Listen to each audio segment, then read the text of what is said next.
Hello, and welcome to another episode of the Uncle Greg Show and podcast. And I'm your host, Uncle Greg. Welcome if this is your first time listening to this podcast. If you haven't listened before, make sure you check out the previous episodes that are available on the YouTube channel and various outlets. All the links for the different places you can listen will be included at the bottom of this podcast, so check them out at your convenience. If you checked out our podcast before, you'll notice that today we're going to do something a little bit different. After numerous requests from email and other outlets wanting to know more about the Uncle Greg Show, how it came about, I decided to title this episode The Uncle Greg Show Explained, where I go into great detail about who I am, how this podcast came about, and the purpose of this podcast. It should hopefully answer a lot of the questions that I've been getting and give you a better understanding of what the Uncle Greg Show podcast is all about.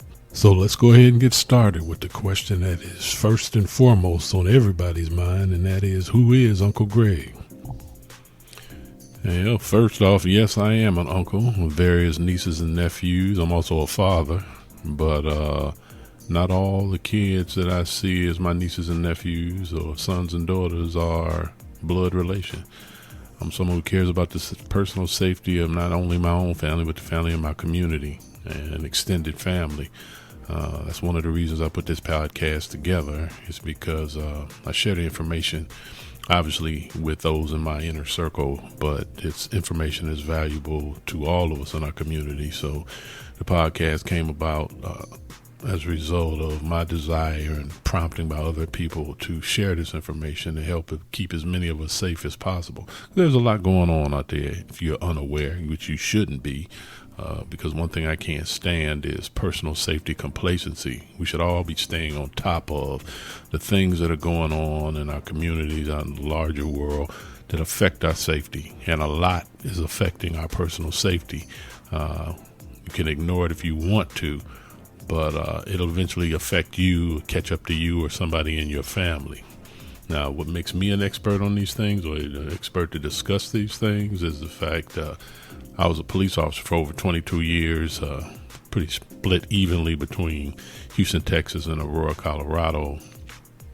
Following that, and then I'll be relating a number of stories from my experiences as they relate to personal safety, race, and other things that I went through.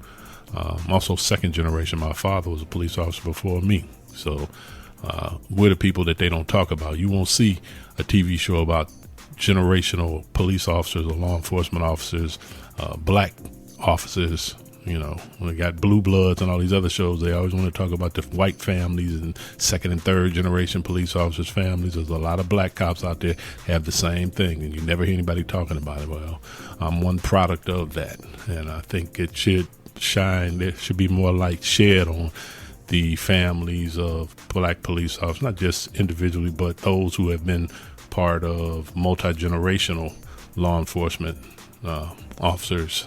So, you know, just to give a balanced perspective and give our community something else to look at where it features us for a change.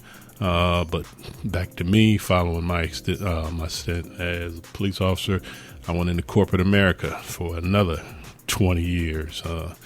And during that time, I worked in various positions as a defense contractor for the federal government. I also worked in the national security, did national security background investigations. I'll talk about some of that too. I eventually landed in the healthcare sector of one of the companies I was working for, and we had to build a healthcare division through that. Branched off into home health care. I saw several incidents during that time where it was unsafe for home health care professionals. They were going into neighborhoods or going into residents, and we had a lot of incidents going on that was affecting their safety. So I built safety programs for them, for that company. This grew tremendously because when I was doing my research to put together these programs, draw from other programs, there weren't any, or there weren't many. So I ended up building on my own, which became very successful. As a result, I end up stepping out on my own to be, I guess you would call, freelance safety consultant. I do a lot of consulting with home health care and other entities as well. I've been sharing this information with them, but I felt it was also time for me to share my personal safety experiences and knowledge, as I said, with my larger community. And I'm not going to be the only one. I'm going to have guests come on who will talk about all kind of different things. And, to help keep us safe. And you said, why did I do the podcast? And as I said before, one thing I can't stand is personal safety complacency. And there's a lot of that goes on within our community. That's why we get victimized by so many different things, such as police brutality, hate crimes, and even black on black crime for that matter. And it comes down to one simple thing. People don't take their personal safety seriously. We do a lot of protesting, but protesting happens after the fact. We need to be more proactive about what we're doing when it comes to protecting us and our loved ones and our community. And I want to be a larger part of that, thus the purpose of this podcast. If I had to put it all in, some succinct form or short form about what the purpose of this podcast is, this is just education, awareness that will help protect our community presently and for the future generation. There's a lot of going on with these kids out there, especially with things that contribute to it, such as social media and all these other outside forces that are influencing them, not in a good way. And what tends to happen is they tend to get into trouble. And I think we need to do a better job of educating them and making them aware of what's going on, because things are not getting better. We grew up, or I did, a time where you were hoping things would get better, relationships would get better, country would get better. But it seems like things have taken a turn for the worse. And we're in a slow but steady decline.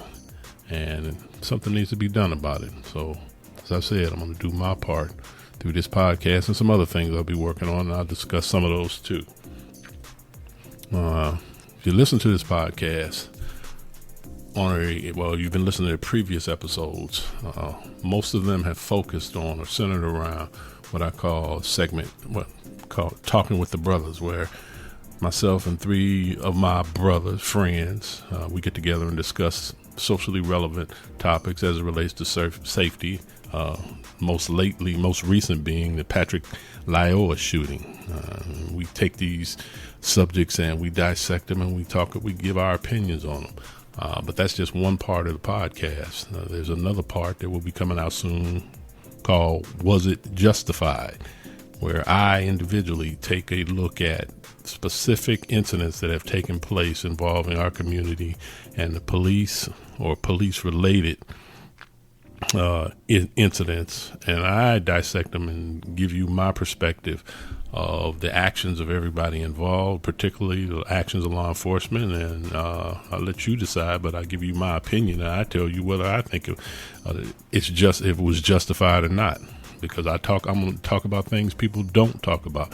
I watch a lot of these cases take place where we have been the victim of some police action, and I listen to all these protest leaders and lawyers and everyone else, and they don't seem to ask the right questions that would put these matters in such a clear view that shows you that in at least some of these cases, it's obvious the officers' actions weren't justified, but they don't hit on the right questions. And I'm going to hit on those things. And as you listen and explore, you'll see exactly what I'm talking about.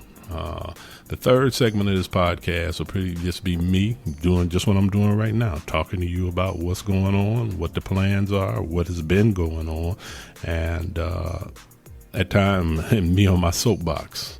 Also be times I'll invite special guests in who have expertise in areas that I don't, and they will be giving you valuable tips and information that can help keep you and help keep you and your family and loved ones safe. So that is pretty much what will be going on the Uncle Greg Show podcast. This podcast is in all kind of different media platforms. We had a YouTube channel. The U Greg Show is on YouTube. This podcast is brought through Buzzsprout, And it's I'll list all these, me going over all these different email, social media address and platforms. It's all listed in the description. So there's no reason or no excuse that you or your family can't listen to Uncle Greg when I'm broadcasting. There's also no excuse for you not to share this information. Everyone at this point in our community should be taking our safety seriously, because those who ignore history are doomed to repeat it. And you're starting to see a repeating history in everything from hate crimes to churches being attacked, just outright racial crimes against us. And it's like these things, they may have subsided for a while, but they have definitely come back, and they've come back with a vengeance. And I think we can do more to stop it. At least some of them. As I said before, I'm going to be talking about things that other people don't talk about. And I'm going to, if I feel that there's things we're doing in our community should be criticized, I'm going to criticize them, let you know my thoughts and my opinion. We talk about all the protest and outrage that happens following some tragic event, generally police related in our community. And it just never seems to amount to any significant amount of change. And I think our outrage should be channeled into teaching our community how to keep these incidents from happening in the first place. And because some of them can be avoided. And as I said, when I go into my segment, was it justified? I'm going to talk about both sides of the issue, from both perspectives. What the action that the police officer may have taken and the action that the person who was a victim might have taken. What they could have done to avoid the incident altogether. And we don't do enough discussing around that or have enough discussions around that. And that type of information is crucial in protecting people in the future to make sure incidents don't happen again. That's everybody from Trayvon Martin all the way up to where we are now. And that's with Patrick Lyoa. So, when you see these leaders in these protests, the sign of a good protest leader is whether or not they are proactive about preventing future incidents. So when you hear these people stand in front of the TV cameras or microphone, if they're not talking about preventing this in the future other than through lawsuits or some type of legal action, you really need to think about what they're saying, because we should be focusing on education and awareness. And I've already set up a few seminars. I've had a few seminars around educating and awareness, especially our young black men, about how they should handle themselves in any encounter with law enforcement, because attitude can be a big contributing factor in whether or not they go home that night. And it's the things that I generally talk about and discuss is just how they can be the main individual, be the primary person to de-escalate the situation in the first place. I'm not saying that the cops are always right in these situations, because obviously they're not. And they're wrong more than you know, because I'm someone with an inside perspective, and I can talk about things that have gone on that the public generally is unaware of, and I will. And I'm going to talk about my experiences in law enforcement. I told you before, I'm a second generation cop, and I've had numerous discussions with my old man about his experience when he was a cop.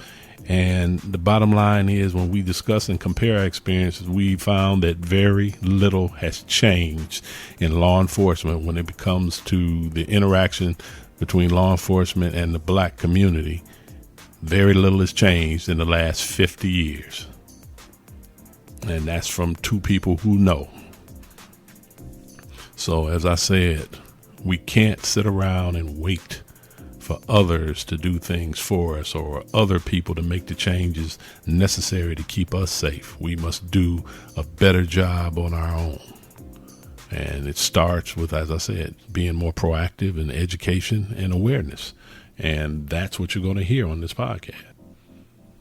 As I said previously, I'm also going to talk about specific topics that are definitely a concern in our community. For example, online dating, or women making contact with these guys through online social media platforms, whatever.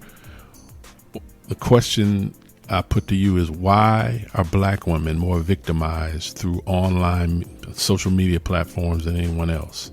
There's been numerous incidents of women who have been, black women who have been tracked, stalked, and killed through people that they had contact with through social media directly, and in some cases indirectly. I'm going to discuss some of those.